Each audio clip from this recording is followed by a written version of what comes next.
Assalamualaikum warahmatullahi wabarakatuh. Perkenalkan, nama saya Fatimah Zahra dengan NIM E2019-2441. Saya dari kelompok 6 dan saya di sini akan melanjutkan materi sebelumnya, dan ini materi terakhir, yaitu tahap-tahap pembangunan. Jadi, menurut Rostow, pembangunan ekonomi ini bisa dibedakan menjadi 5 tahap. Nah, 5 tahap tersebut adalah karakteristik perubahan keadaan ekonomi, sosial, dan politik yang terjadi. Nah, di sini saya akan menjelaskan kelima tahap tersebut. Jadi yang pertama, masyarakat tradisional sistem ekonomi yang mendominasi masyarakat tradisional adalah pertanian. Nah, caranya dengan cara-cara bertanian tradisional.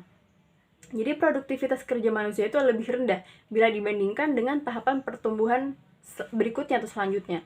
Nah, masyarakat ini dicirikan oleh struktur hierarki sehingga mobilitas sosial dan vertikal itu menjadi rendah. Jadi tahap yang kedua adalah prakondisi tinggal landas. Selama tahapan ini, tingkat investasi menjadi lebih tinggi. Nah, dan hal itu memulai sebuah pembangunan yang dinamis. Model perkembangan ini merupakan hasil revolusi industri. Nah, jadi konsekuensi perubahan ini yang mencakup juga pada perkembangan pertanian, yaitu tekanan kerja pada sektor-sektor primer berlebihan. Sebuah prasyarat untuk prakondisi tinggal landas adalah revolusi industri yang berlangsung dalam 1 abad terakhir. Tahap yang ketiga adalah tinggal landas. Tahapan ini dicirikan dengan pertumbuhan ekonomi yang dinamis.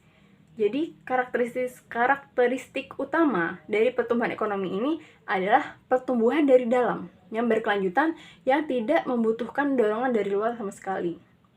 Nah, seperti misalnya industri tekstil di Inggris. Nah, beberapa industri dapat mendukung pembangunan. Secara umum, tinggal landas itu terjadi dalam 2 atau 3 dekade terakhir. Misalnya, di Inggris telah berlangsung sejak pertengahan abad ke-17 atau di Jerman pada akhir abad ke-17. Nah, tahap yang selanjutnya atau tahap yang keempat adalah menuju kedewasaan. Nah, kedewasaan pembangunan ditandai oleh investasi yang terus-menerus antara 40 hingga 60%. Nah, dalam tahap ini mulai bermunculan industri dengan teknologi baru, misalnya industri kimia atau industri listrik. Nah, ini merupakan konsekuensi dari kemakmuran ekonomi dan sosial. Pada umumnya, tahapan ini dimulai sekitar 60 tahun setelah tinggal landas. Kalau di Eropa, tahapan ini tuh berlangsung sejak tahun 1900.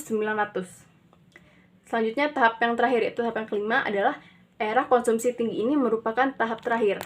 Nah, di tahap terakhir ini adalah era konsumsi tinggi.